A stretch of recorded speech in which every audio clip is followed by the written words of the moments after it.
اگر آپ چاہتے ہیں کہ ہماری ویڈیو بر وقت آپ تک پہنچ جائیں تو ہمارے چینل کو سبسکرائب کر کے بیل آئیکن کے بٹن کو دبا دیں اور ہمیں لائک اور شیئر بھی کر لیں۔ Thank you.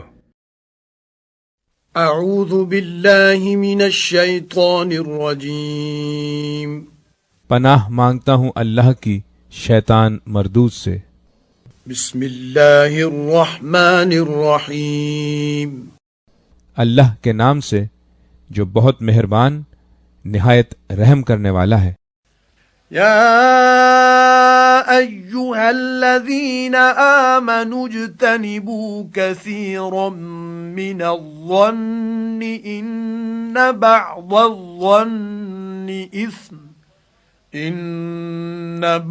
الظن اثم ولا تجسسوا ولا يغتب بعضكم بعضا أيحب أحدكم أن يأكل لحم أخيه ميتا فكرهتموه واتقوا الله ان اللہ تواب رحیم۔ اے لوگو جو ایمان لائے ہو، بہت گمان کرنے سے پرہیز کرو کہ بعض گمان گناہ ہوتے ہیں۔ تجسس نہ کرو اور تم میں سے کوئی کسی کی غیبت نہ کرے۔ کیا تمہارے اندر کوئی ایسا ہے جو اپنے مرے ہوئے بھائی کا گوشت کھانا پسند کرے گا؟ دیکھو تم خود اس سے گھن کھاتے ہو۔ اللہ سے ڈرو، اللہ بڑا توبہ قبول کرنے والا اور رحیم ہے۔ یہاں اللہ سبحانہ و تعالیٰ نے فرمایا اور تم میں سے کوئی کسی کی غیبت نہ کرے۔ غیبت کی تعریف یہ ہے کہ آدمی کسی شخص کے پیٹھ پیچھے اس کے متعلق ایسی بات کہے جو اگر اسے معلوم ہو تو اس کو ناگوار گزرے۔ یہ تعریف خود رسول اللہ صلی اللہ علیہ وسلم سے منقول ہے۔ حضرت ابو ہریرہ کی روایت جسے مسلم، ابو داؤد، ترمذی، نسائی اور دوسرے محدثین نے نقل کیا ہے، اس میں حضور صلی اللہ علیہ وسلم نے غیبت کی یہ تعریف بیان فرمائی ہے۔ غیبت یہ ہے کہ تو اپنے بھائی کا ذکر اس طرح کرے جو اسے ناگوار ہو۔ عرض کیا گیا کہ اگر میرے بھائی میں وہ بات پائی جاتی ہو جو میں کہہ رہا ہوں تو اس صورت میں آپ کا کیا خیال ہے؟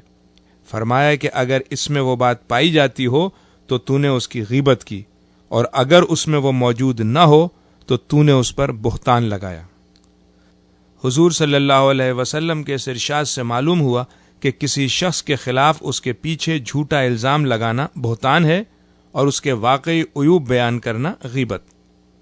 یہ فعل خواہ صریح الفاظ میں کیا جائے یا اشارہ و کنایہ میں، بہر صورت حرام ہے۔ اسی طرح یہ فعل خواہ آدمی کی زندگی میں کیا جائے یا اس کے مرنے کے بعد، دونوں صورتوں میں اس کی حرمت یکساں ہے۔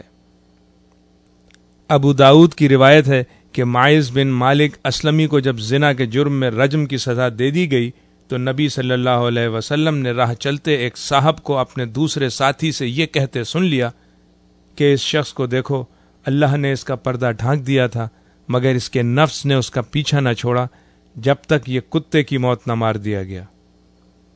کچھ دور آگے جا کر راستے میں ایک گدھے کی لاش سڑتی ہوئی نظر آئی۔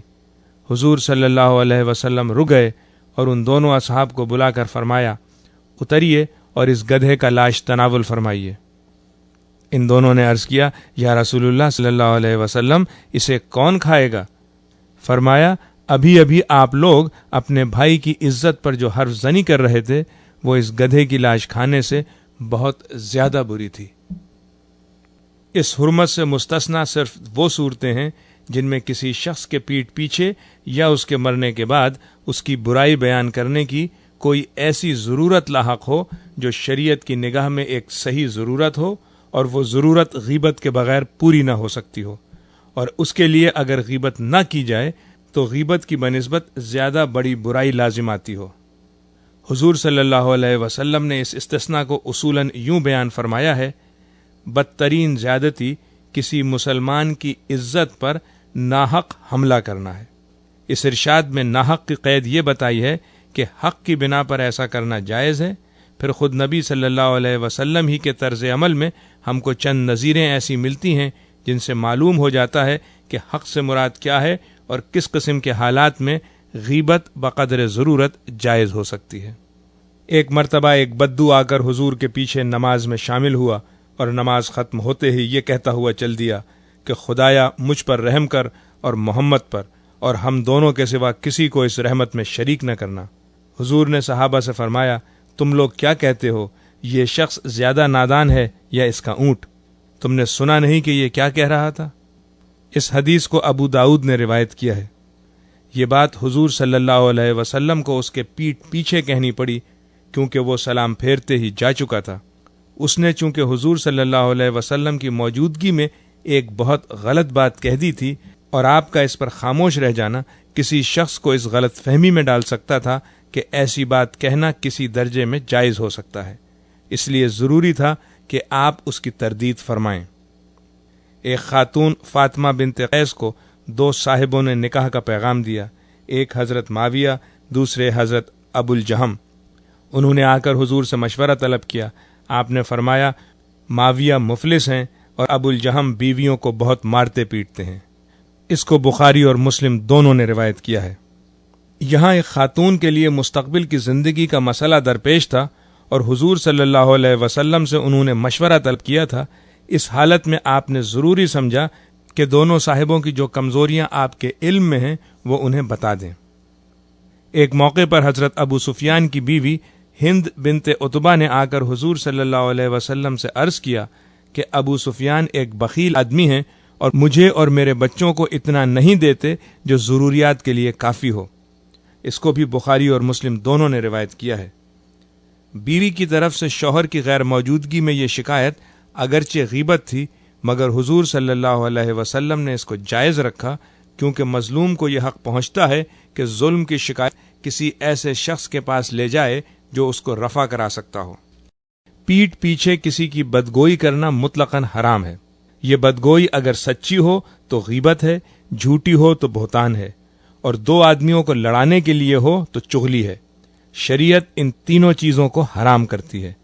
اسلامی معاشرے میں ہر مسلمان پر یہ لازم ہے کہ اگر اس کے سامنے کسی شخص پر جھوٹی تہمت لگائی جا رہی ہو تو وہ اس کو خاموشی سے نہ سنے بلکہ اس کی تردید کرے، اور اگر کسی جائز شرعی ضرورت کے بغیر کسی کی واقعی برائیاں بیان کی جا رہی ہوں تو اس فعل کے مرتکبین کو خدا سے ڈرائے اور اس گناہ سے باز رہنے کی تلقین کرے۔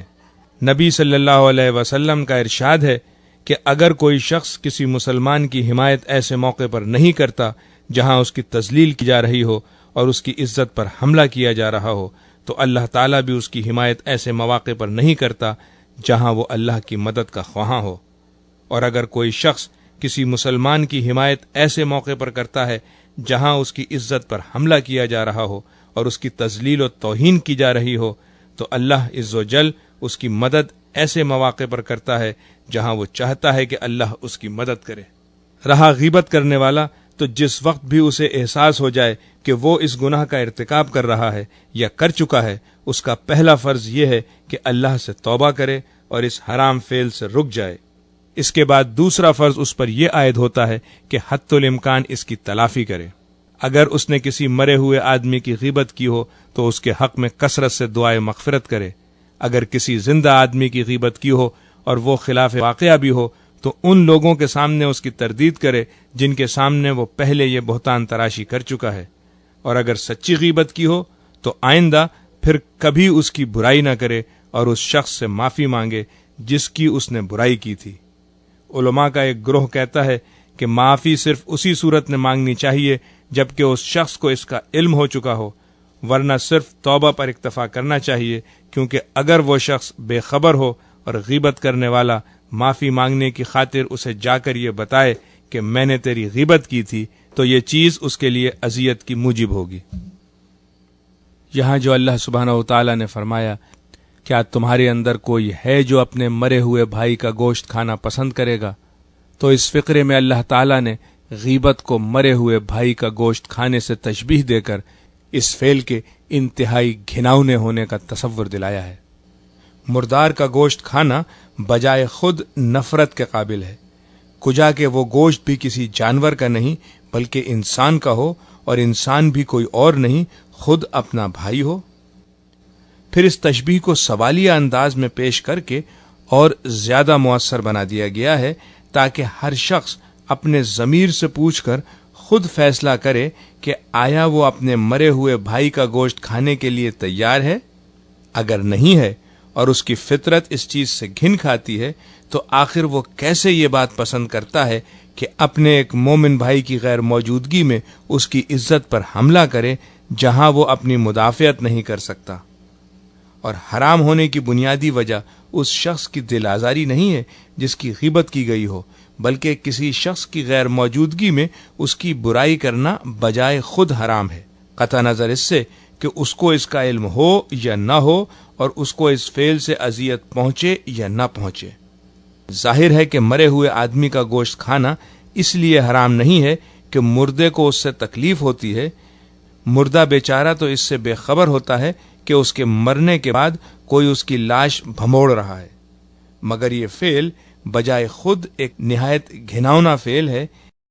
اسی طرح جس شخص کی غیبت کی گئی ہو اس کو بھی اگر کسی ذریعے سے اس کی اطلاع نہ پہنچے تو وہ عمر بھر اس بات سے بے خبر رہے گا کہ کہاں کس شخص نے کب اس کی عزت پر کن لوگوں کے سامنے حملہ کیا تھا اور اس کی وجہ سے کس کس کی نظر میں وہ ذلیل و حقیر ہو کر رہ گیا۔ اس بے خبری کی وجہ سے اسے اس غیبت کی سرے سے کوئی اذیت نہ پہنچے گی، مگر اس کی عزت پر بہرحال اس سے حرف آئے گا۔ اس لیے یہ فعل اپنی نوعیت میں مردہ بھائی کا گوشت کھانے سے مختلف نہیں ہے۔ وصلی اللہ تعالی علی خیر خلقہ محمد وآلہ واصحابہ اجمعین برحمتک یا ارحم الراحمین۔ اگر آپ چاہتے ہیں کہ ہماری ویڈیو بر وقت آپ تک پہنچ جائیں تو ہمارے چینل کو سبسکرائب کر کے بیل آئیکن کے بٹن کو دبا دیں اور ہمیں لائک اور شیئر بھی کر لیں۔ Thank you.